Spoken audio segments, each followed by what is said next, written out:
Radhe Radhe. I hope आप सब बहुत अच्छे होंगे, बहुत कुशल मंगल होंगे। आशा करती हूँ कि आप लोग का फैमिली बहुत ही अच्छा होगा।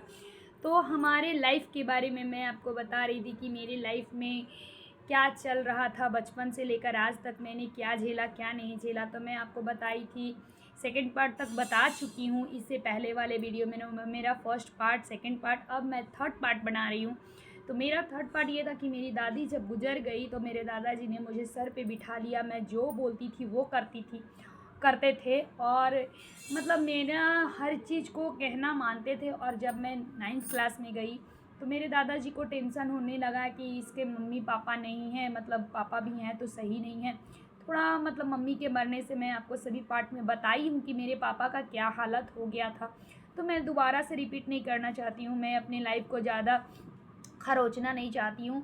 तो मेरा बस कहना यही है कि मेरी लाइफ में बहुत ज़्यादा डिफ़िकल्ट हुआ, बहुत ज़्यादा कष्ट भी हुआ।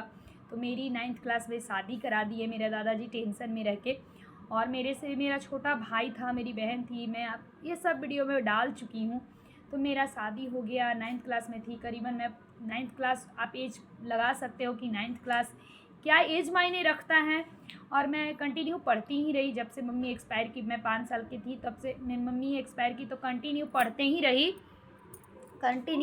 रही। तो डिफ़िकल्ट बहुत था, और पढ़ना मैं बचपन से ही पढ़ी, और मेरा एज यही था, 14-15 हो रहा होगा तो मेरी शादी करा दी गई। और एक ऐसे इंसान से, एक ऐसे फैमिली में, मेरे दादाजी को नहीं मालूम था क्या है नहीं है। तो मेरे से मेरे हस्बैंड काफ़ी ही बड़े निकले। मतलब मैं थी 15 साल की और मेरे हस्बैंड उस समय 26-27 साल के थे। यानी मेरे हस्बैंड हमसे 12 साल 14 साल बड़े ही हैं। और समझदार की वजह से कि एक लड़का समझदार मिल जाएगा तो ये दोनों भाई बहन को रख लेगा, दोनों भाई बहन को संभाल लेगा। इस वजह से मेरे दादाजी थोड़ा मतलब एज के हिसाब से लड़का ढूंढे कि नहीं, अगर ये बच्ची है तो उसको भी बच्चा मतलब 15 साल की लड़की है तो 16-17 साल का लड़का मिलेगा तो क्या संभालेगा दोनों भाई बहन को। इस वजह से थोड़ा एज वाले लड़का से शादी कर दिए कि समझदार मिलेगा तो दोनों भाई बहन को संभाल लेगा, क्योंकि मम्मी पापा नहीं थे। ऐसा कुछ नहीं हुआ, वो तो एक ऐसा इंसान निकला कि कहना नहीं है। सॉरी, मैं अपने लाइफ के बारे में बता नहीं सकती, बहुत ही दर्दनाक मेरा कहानी है। मेरे हस्बैंड के बारे में बहुत ही दर्दनाक कहानी है। मैं ये इस बात को, हैं वो मेरे साथ ही रहते हैं, पर बहुत डिफ़िकल्ट कहानी है। मैं उनके बारे में सोचती भी ना, कहीं घुमाना ना कहीं फिराना, मतलब वो अपने से अपनी दुनिया में बहुत अलग हैं। मेरा मार के माथा फाड़ देना, ये वो, मेरा मतलब ससुराल वाला बहुत कचड़ा मिला। और मैं तो फिर दोबारा मैं मायके आ गई। मैं 3 साल मैं अपने मायके में ही रही, अपने दादाजी के पास, अपने भाई बहन के पास। 3 साल बाद ज़बरदस्ती मेरा मायके, मैं आपको पहले भी बताई, मेरे मायके में कोई नहीं था, बस मेरे दादाजी।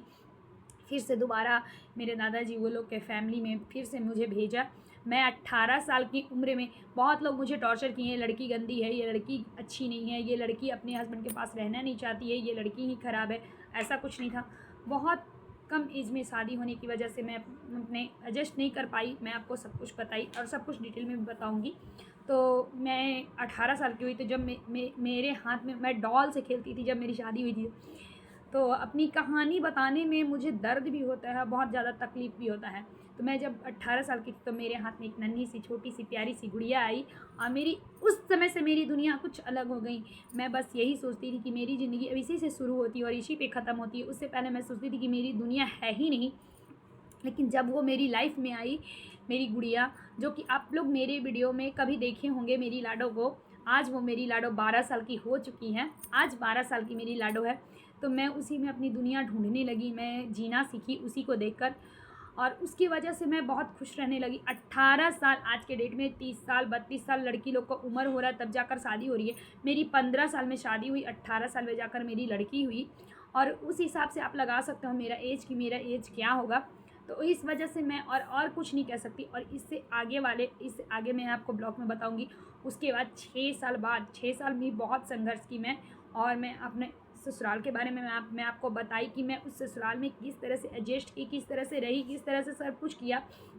और मुझे मतलब बताने में भी शर्म आता है कि क्या मेरा ज़िंदगी था, क्या मेरा आज भी ज़िंदगी है, लेकिन मैं अपने बच्चों के साथ खुश रहती हूँ। और उसके बाद जब मेरी बेटी खुश रहने लगी, मैं दोबारा से अपने मायके आई। बहुत ही दर्दनाक घटना घटा।